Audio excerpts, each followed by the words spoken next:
un honor, un privilegio estar con el general de brigada Néstor Dambra, que nos va a contar su experiencia porque fue casco azul, es un experto en misiones de paz. Néstor, ¿nos podría mencionar en qué misiones de paz estuvo y en qué años?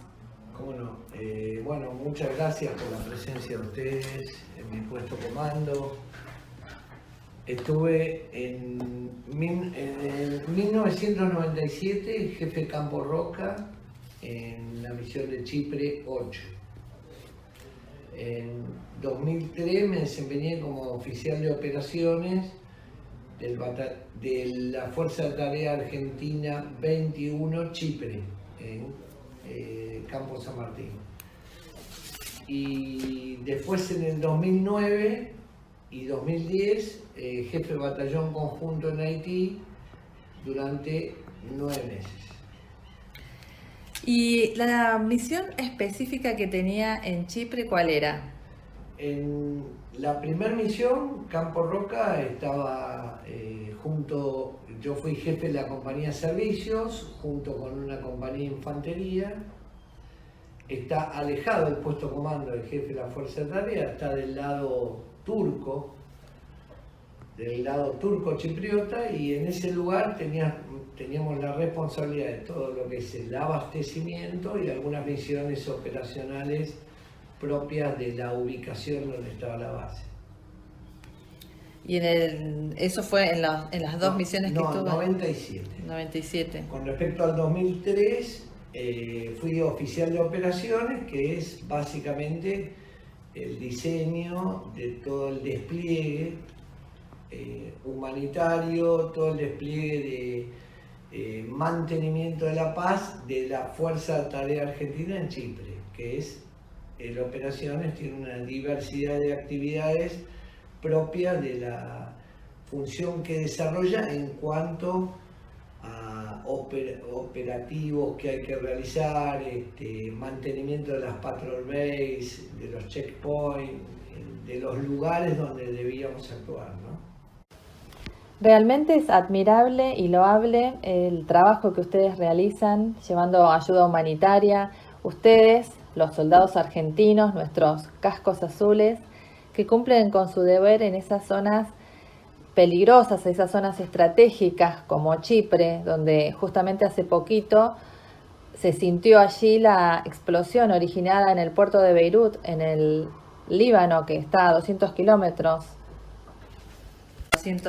A 200 kilómetros. Me imagino que debe haber sido una sorpresa para uno, una angustia terrible estar en una zona desplegado y sentir semejante explosión que puede haber afectado la salud de cualquiera, ¿no? O una herida o lo que sea. Realmente debe ser traumático.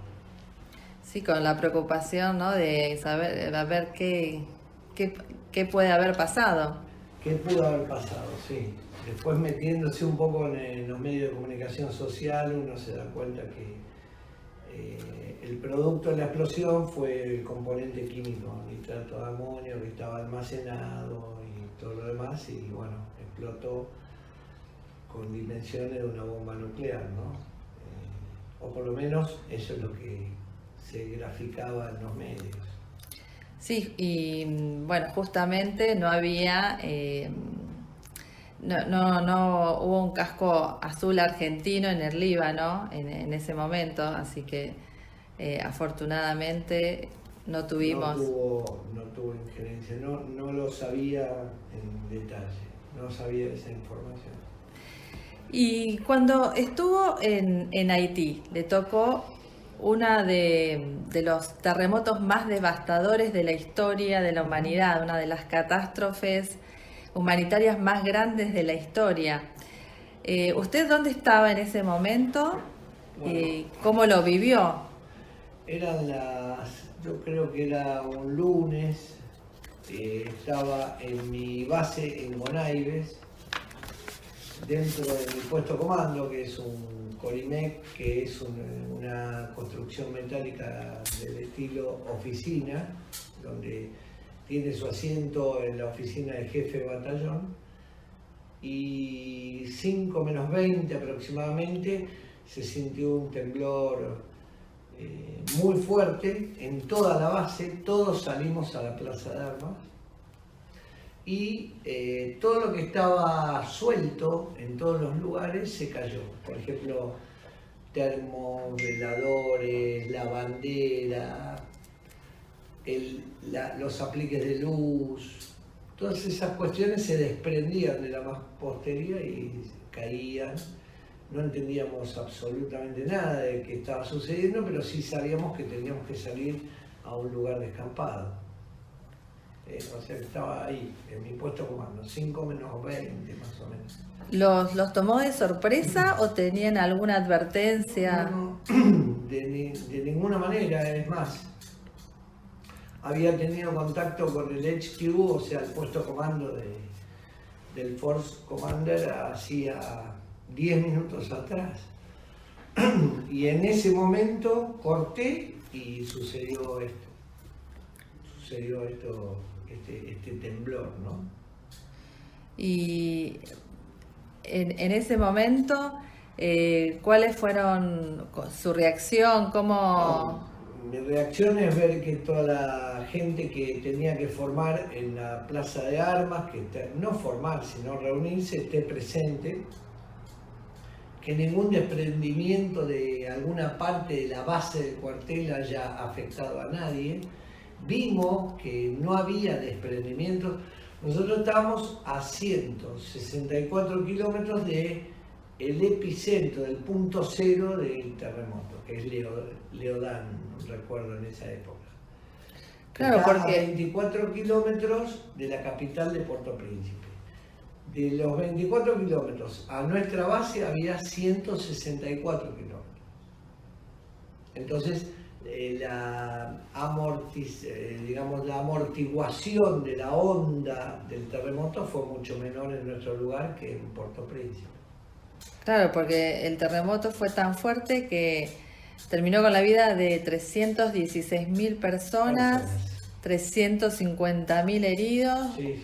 1,5 millones de personas quedaron sin hogar, pero en ese momento ustedes eso no lo dimensionaban. No sabíamos absolutamente nada. Sí, las comunicaciones se cayeron automáticamente con el puesto de comando del Force Commander, que era nuestro comandante. No sabíamos nada y empezamos a ver las primeras imágenes a las 2-3 horas, sin saber nada, por televisión. Y aparte, lo que sí pudimos establecer era muy limitadamente contacto con Argentina. Claro, aparte de la preocupación de los familiares. De los familiares en su momento, y aparte del contacto con Argentina, pudimos establecer que eran las únicas líneas que funcionaban en toda la isla, saliendo de comunicaciones desde Puerto Príncipe a Argentina. En ese sentido, nuestro país es avanzado en comunicaciones, en misiones de paz, es realmente un tema muy profundo que lo toman con mucha seriedad, ¿no? ¿Y lo primero que hizo fue comunicarse con su familia o no? No. Lo primero que hice fue verificar, porque me faltaba una sección que había salido de patrulla de largo alcance, 26 hombres, y lo único que quería era tomar contacto con ellos. Tomé el teléfono satelital, no me pude comunicar. Establecí una patrulla terrestre de inteligencia que me fue a buscar a esa gente que estuvo 3 días desaparecida y no sabía yo cuál era la suerte de estos 24 hombres. Claro, qué desesperación. Sí, realmente una preocupación enorme, porque uno siente la responsabilidad de traerlos a todos de regreso y no saber qué sucedió, peor todavía. Y más que estaban camino a Puerto Príncipe, es decir, en el trayecto, si a nosotros la onda expansiva nos pegó de esta forma, vaya a saber cómo los había agarrado a ellos.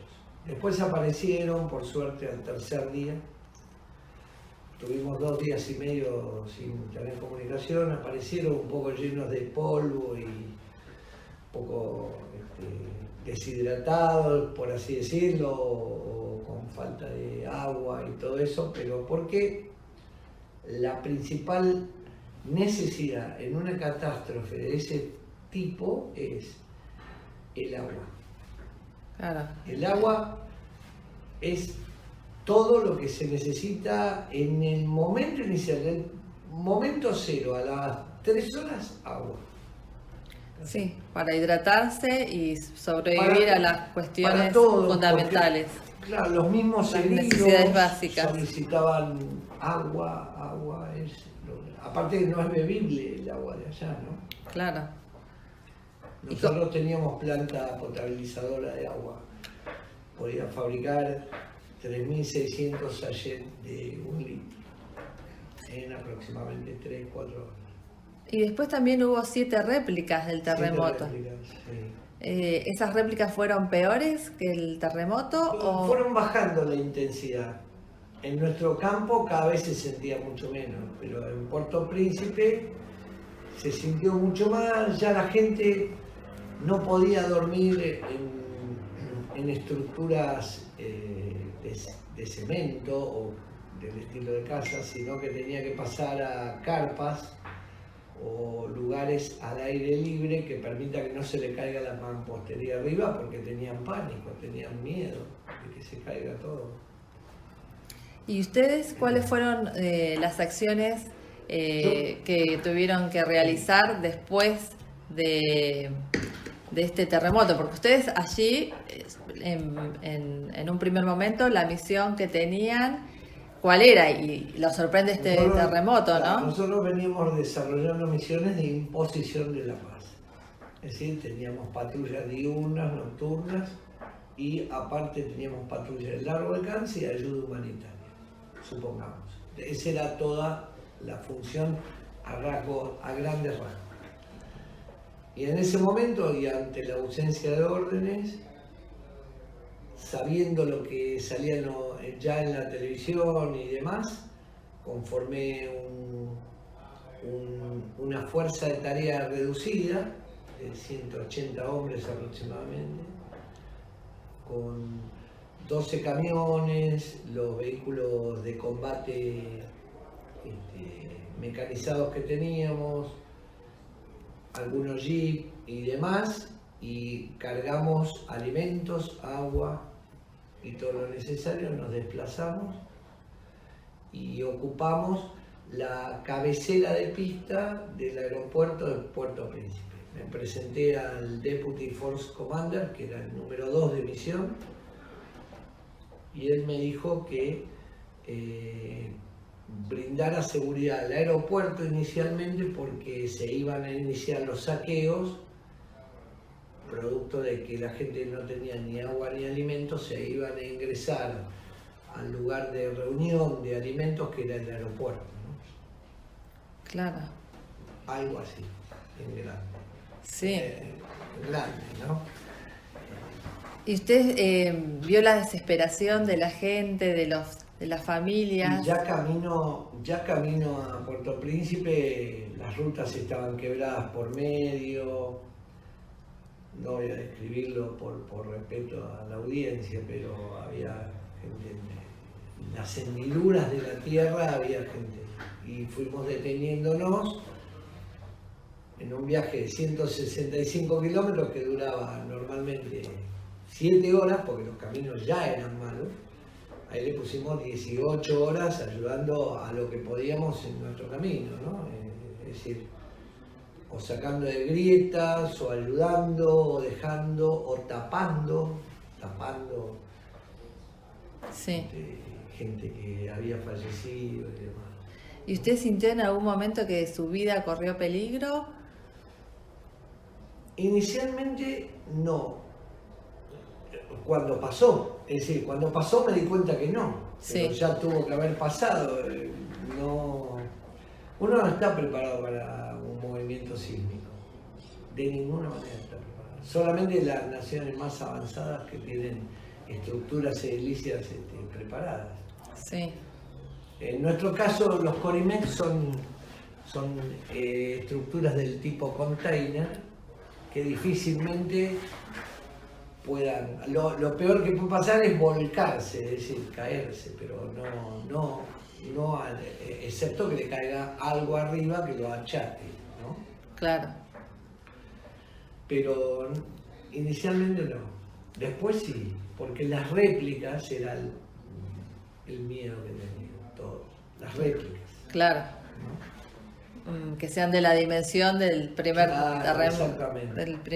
terremoto y que produjera los estragos. De que todas las autoridades de Naciones Unidas nuestras murieron todos porque el edificio de la Decisión donde estaba el Fort Commander se derrumbó. Murieron 78 integrantes de Naciones Unidas, que eran todos nuestros, de alguna manera por decirlo, nuestros supervisores o nuestros jefes, ¿no? Claro. Entonces estaban todos... Y sí, y todo ese caos, ustedes tenían que ir con su... Nosotros fuimos con todos los medios, como una organización sólida, pero sabíamos que estábamos precariamente en la base, durmiendo en un avión que es una especie de monumento de fuerza aérea que tiene en la cabecera de pista un Fokker abajo de las alas, en carpas, y ya conformamos nuestra cocina. ¿Y cuáles fueron los mayores desafíos que tuvieron que enfrentar? Después. Sí. Y los mayores desafíos nos dieron 3 campos de desplazados de 10.000 personas cada uno. Y tuvimos que mantener alimentados e hidratados durante 65 días más o menos. Y hay que dar de comer a mucha gente así, ¿no? Claro, tenían que implementar todos los medios. Aparte, cada convoy humanitario venía de República Dominicana y podía ser atacado con armas de fuego, que sucedió en algunas oportunidades, entonces teníamos que tomar algunas medidas de seguridad propias de nuestro ambiente profesional para que esto salga bien. ¿Y qué fue lo que más le impactó? Lo que más me impactó es la gente, el sufrimiento de la gente, cómo quedó la gente.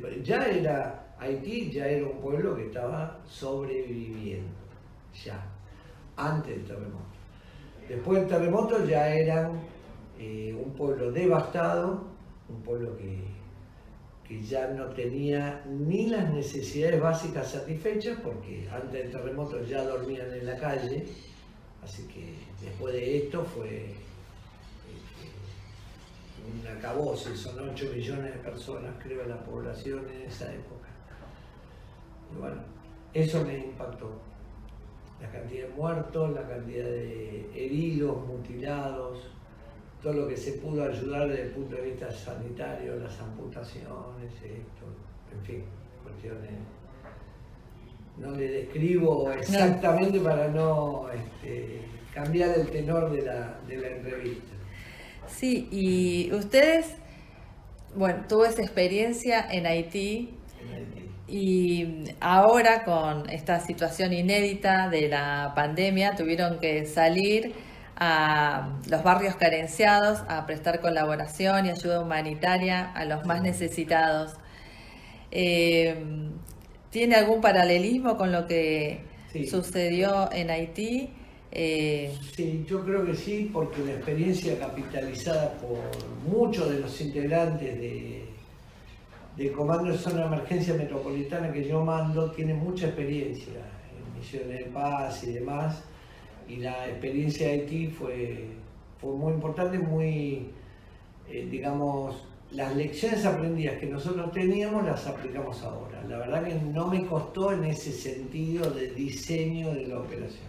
¿Y cómo se siente usted estar caminando por las calles de Buenos Aires y del AMBA y sentirse admirado por sus conciudadanos?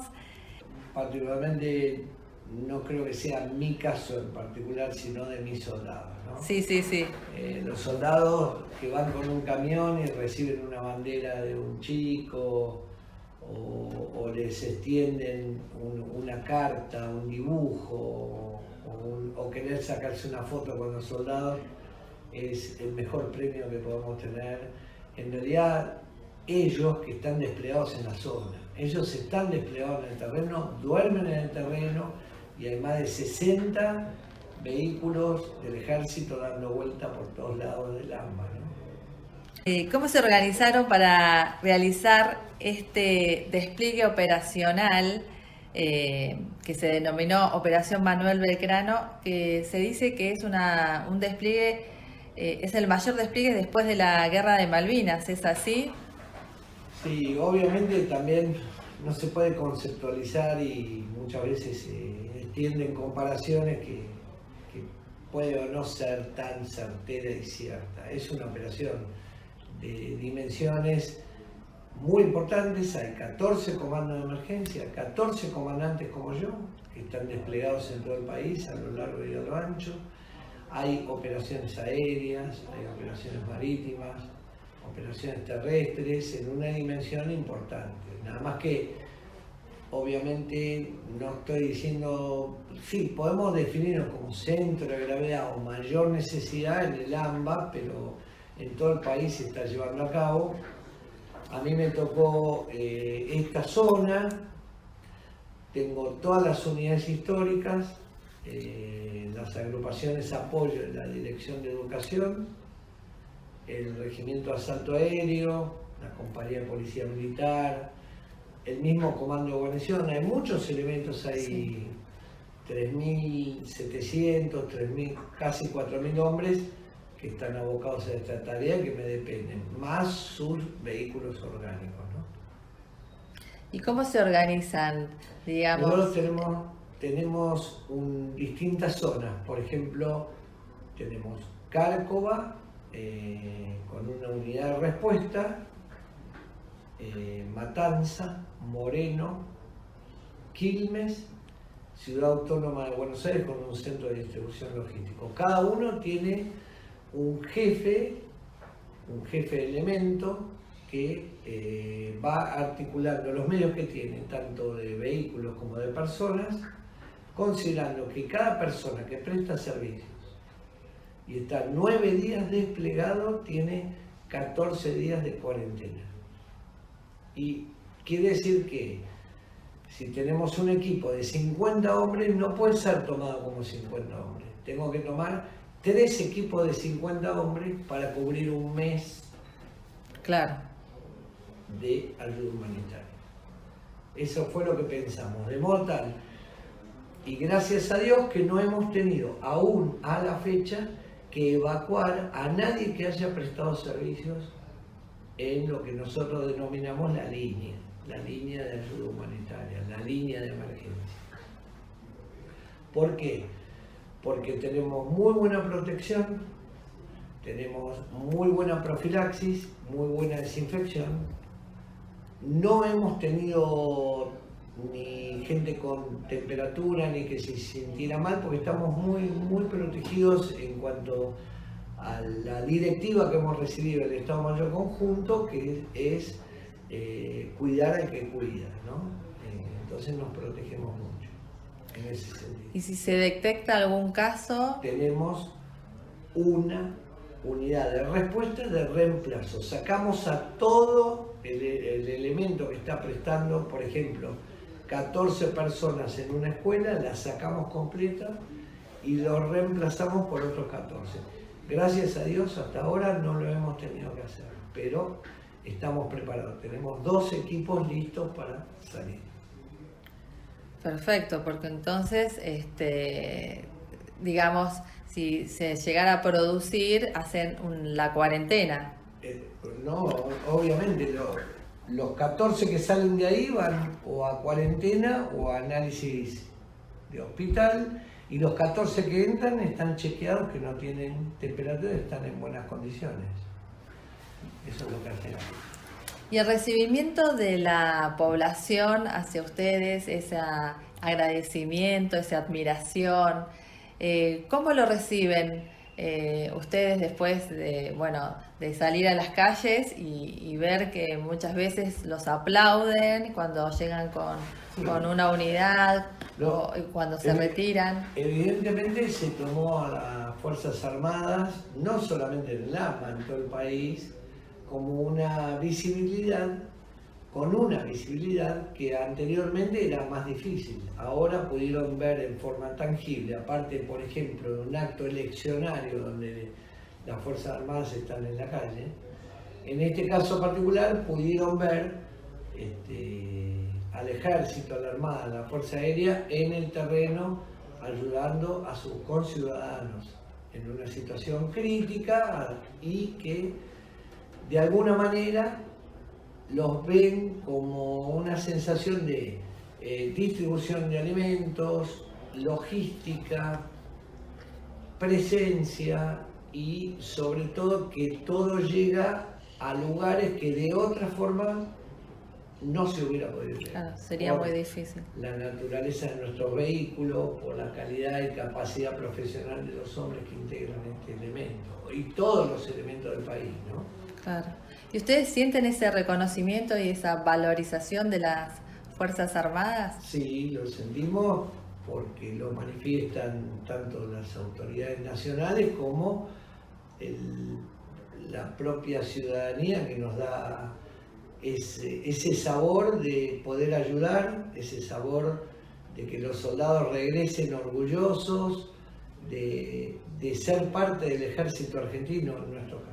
Somos el ejército y ellos, bajo ese parámetro que fijó el jefe de Estado Mayor, como una oración base, que es somos el ejército, la gente siente la satisfacción profesional de desarrollarse en alguna misión que, si bien es una misión subsidiaria, como se le dice, pasó a ser una misión militar de ayuda y respuesta a la emergencia, ¿no? De apoyo humanitario.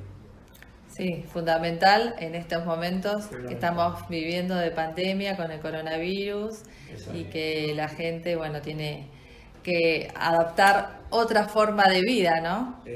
Sí, va a cambiar, indudablemente que va a cambiar muchas de las costumbres de nuestro país, van a cambiar. A partir de ahora esto no va a terminar abruptamente y de un día para el otro vamos a vivir igual que antes. Vamos a tener que conservar algunos hábitos que ya los tenemos de estos 4 meses que están pasando y que nos van a cambiar en alguna manera nuestro comportamiento social, inclusive, ¿no? Sí, es adaptarse a estas circunstancias nuevas que nos presenta la vida. Exactamente, la vida en los cuarteles es distinta, el transporte público hay que tener mucho cuidado. También en lo que eran las concentraciones masivas propias de nuestra naturaleza militar, debemos fraccionarlas, rediseñar una ingeniería para hacer lo mismo, pero con la profilaxis, el cuidado y todo eso, que lo primordial es nuestros soldados, ¿no? Claro, resguardar la vida de los soldados para poder cuidar a la población. Y usted fue director del Centro Argentino de Entrenamiento Conjunto para Misiones de Paz. Estuvo destinado allí 3 años. ¿Qué recuerda o qué hechos trascendentales quisiera remarcar de su paso por este centro de capacitación de soldados de la paz? Y yo creo que el mejor recuerdo que tengo es la gente que lo integra, la capacidad e idoneidad profesional que tiene cada uno de los profesores, oficiales, suboficiales, soldados, reservistas, empleados civiles. Tienen una pasión muy particular que solamente el Cadecopal lo va a encontrar. Todos tienen experiencia en misiones de paz, todos tratan de volcar sus conocimientos a los contingentes que despliegan, recibimos muchas visitas, sentamos el prestigio propio de un elemento de categoría como es Calcopaz, el primero en Sudamérica en su momento, y creo que lo que rescato es la gente que integra esa organización, que hoy por hoy inclusive tienen la misma calidad que han tenido con la excelencia profesional de todo este tiempo. Los profesores, cada uno en su función, ¿no? Los profesores, los instructores invitados de países amigos. Y ahí es un lugar donde se juntan también las tres fuerzas. Sí, es conjunto, es decir, el subdirector puede ser un capitán de fragata de la Armada o puede ser un vicecomodoro de la Fuerza Aérea. Yo tuve los dos, uno y uno, como subdirector. Claro. Y a partir de ahí, bueno, un componente, algunos integrantes del Ejército, de la Armada y de la Fuerza Aérea también.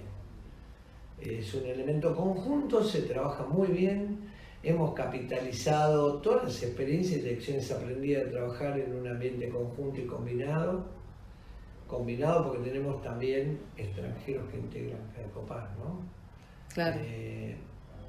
Es una satisfacción, digamos, Calcopaz trae satisfacción a cualquiera que pase por ese lugar. Sobre todo además porque prepara a los soldados oficiales argentinos que van a desplegar en otras partes del mundo y que nos van a representar. Exactamente, y con mucha categoría, con mucha experiencia, capitalizando siempre las lecciones y las enseñanzas, con gente que realmente tiene esa pasión por transmitir con mucha idoneidad los conocimientos que tiene.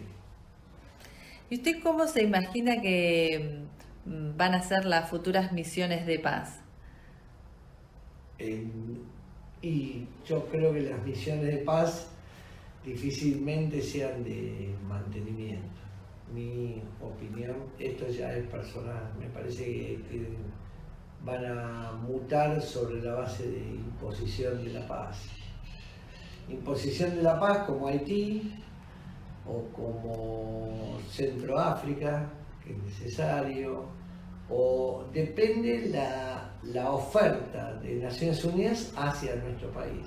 Y de ahí la evaluación que haga nuestro país, es decir, esta misión es apta para nuestros soldados y los vamos a enviar allá.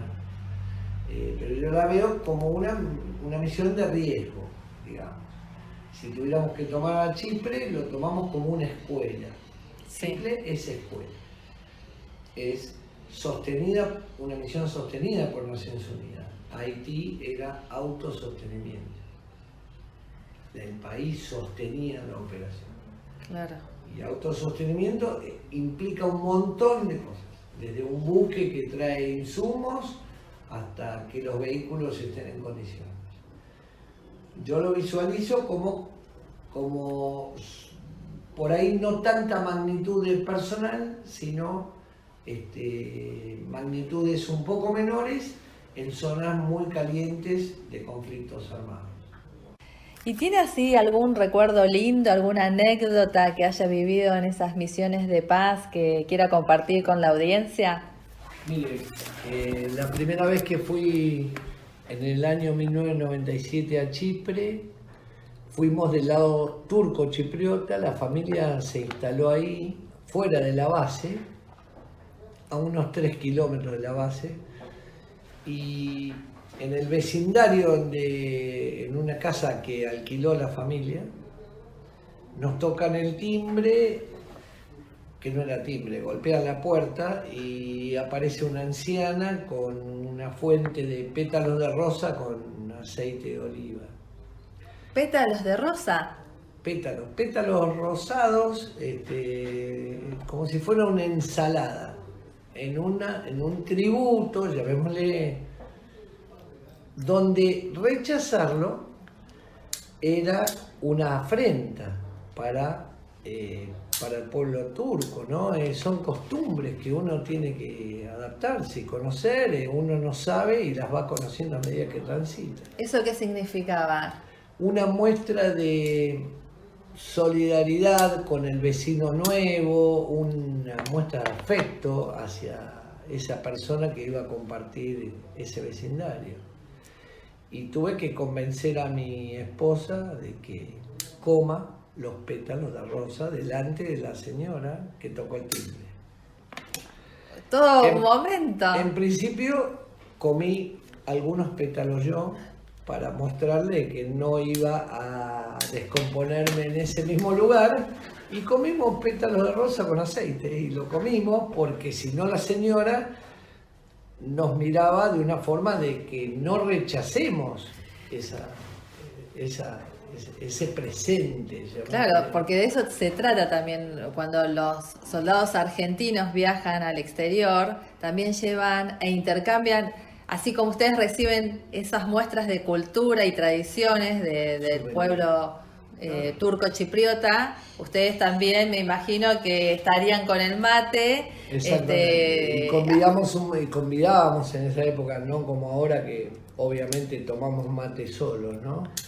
Pero en esa época se podía mostrar lo que era la yerba mate argentina a un turco chipriota en forma natural. Y ellos también ponían la misma cara que nosotros comiendo un pétalo de rosa, ¿no? ¿Y se comunicaban en qué idioma? Nosotros les llamábamos Turkish, así muy afablemente, que era una mezcla de inglés y turco, porque el turco no tiene un manejo del idioma inglés muy fluido. Claro. Con el inglés, con el llamado, ese modo argentiní que tenemos de expresarnos, nuestra gesticulación, y el idioma inglés que sí conocíamos, porque obviamente todos los que despliegan en determinados puestos jerárquicos tienen un conocimiento de inglés, podíamos comunicarnos con ellos. Muy afables, muy amenos. Y a la vez muy rígidos, ¿no? Muy rígidos, con costumbres muy ancestrales, muy arraigadas, muy propias de otra época. Eso es lo que yo pienso. Eso es lo que yo. ¿Y usted piensa que la participación de Argentina en misiones de paz aporta aspectos positivos para las tropas argentinas? Sí, por supuesto.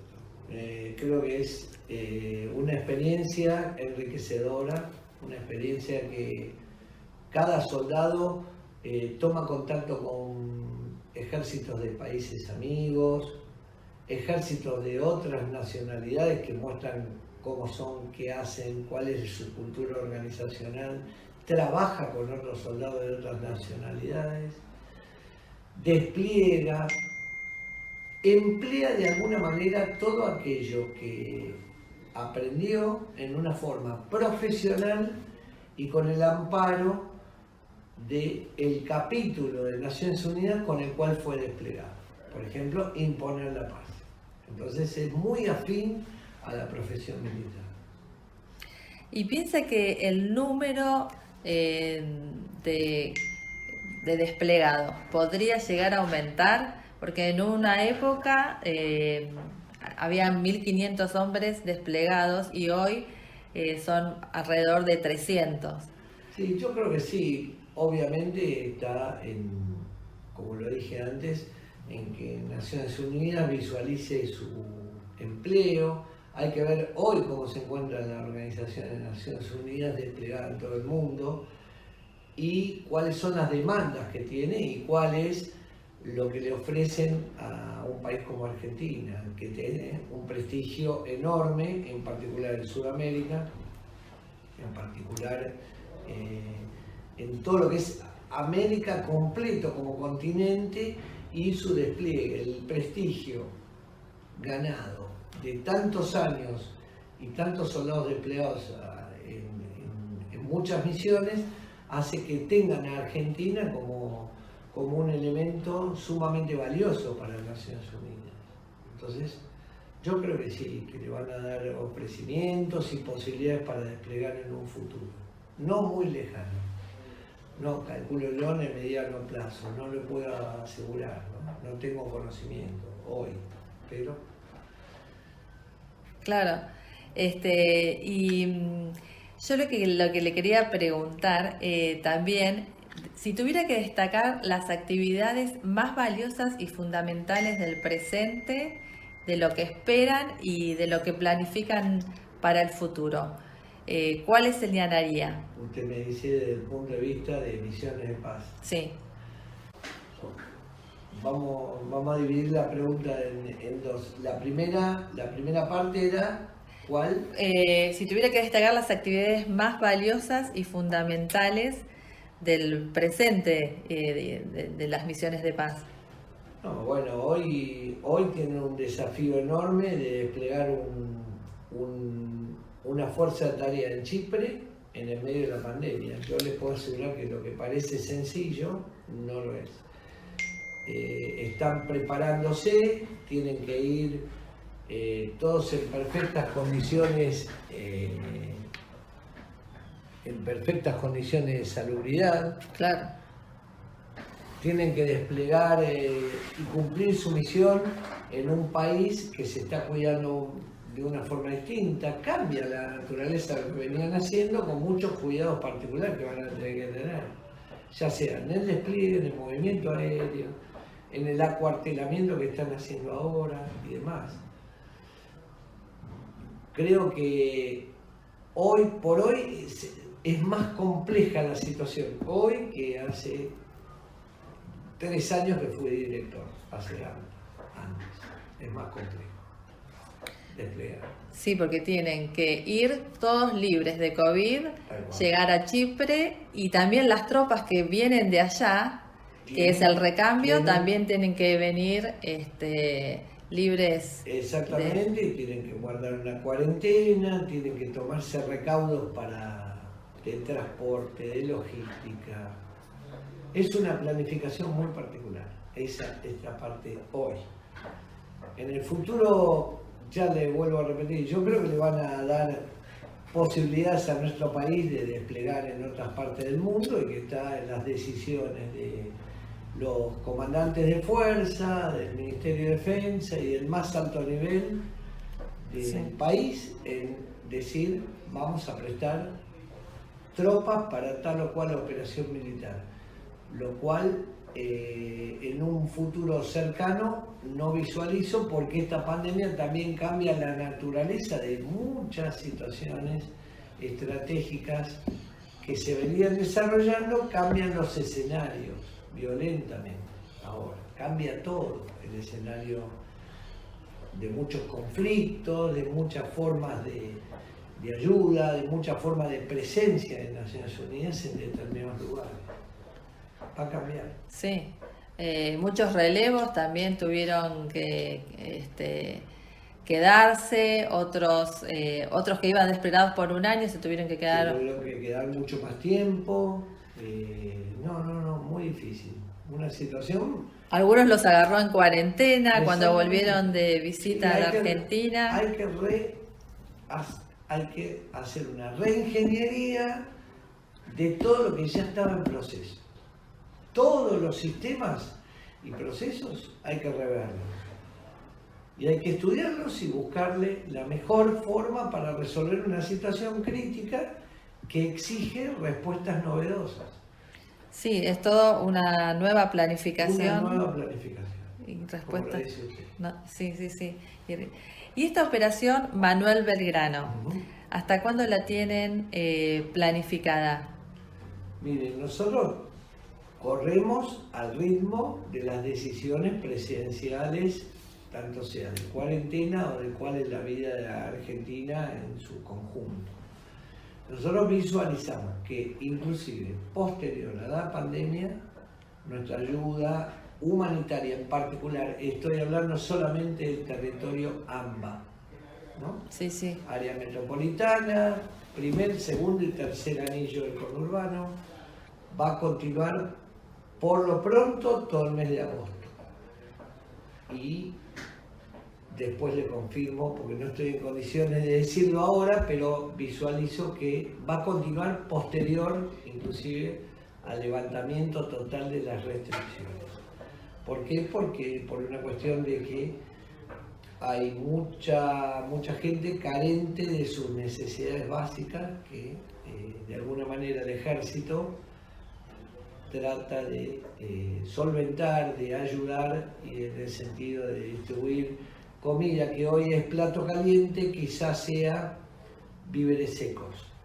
Claro. Por ejemplo, si tuviéramos que hacer una proyección. Una proyección. Y quería que nos darle este espacio para una reflexión final o un mensaje que quisiera brindar en este programa Cascos Azules. Acá estamos con el general Néstor Dambra, que nos va a dar su reflexión final acerca de todo esto que están viviendo las Fuerzas Armadas y sobre las misiones de paz. No, vamos a empezar por las misiones de paz. Hay mucha experiencia en nuestro país al respecto. Han pasado innumerable cantidad de soldados por distintos escenarios y realmente esa riqueza que han tenido en experiencia la vuelcan en el día a día de su accionar profesional en nuestro país. Me parece que misiones de paz es inherente al ejército argentino, a la Fuerza Aérea y a la Armada. Y misiones de paz da satisfacción profesional a los soldados que integran este tipo de organizaciones. Y es mi deseo darles un saludo, un agradecimiento al programa Cascos Azules, que tanto prestigia y difunde la actividad de los soldados que dejan familia, dejan su bienestar en su propio país, se despliegan en zonas alejadas del mundo, sirviendo a un mandato de Naciones Unidas y a la vez enriqueciéndose profesionalmente. Ustedes hacen una labor realmente muy reconocida, sobre todo para los cascos azules o peacekeepers, que hay una cantidad enorme desplegada por en particular el ejército, y ustedes lo dimensionan, se preocupan por difundir sus lecciones aprendidas, su experiencia y su enseñanza. Muchas gracias. Con respecto a la pandemia que hoy nos ocupa, queremos hacer visible un enemigo invisible. Trabajamos cuidando al que cuida, trabajamos por visibilizar la labor del ejército argentino, pero en particular llegar hasta donde otros no pueden. Y esa es nuestra misión. Así que nos sentimos orgullosos de pertenecer y de ser parte del ejército argentino. Muchísimas gracias, por favor, Néstor. A usted muchas gracias por su tiempo y la deferencia de venir a hacer esta entrevista y sobre todo a poner de manifiesto no las figuras de la conducción de esta operación de COVID-19, la Operación General Belgrano. Los verdaderos mentores son los soldados que están desplegados en el terreno. Ellos son los que duermen en el conurbano, los que duermen en AMBA y todos los vehículos que están desplegados, que gracias a Dios estamos realizando una misión importante, pero que en realidad el mérito es del soldado, ese soldado que reparte un plato de comida. Así que muchas gracias a ustedes. Muchísimas gracias.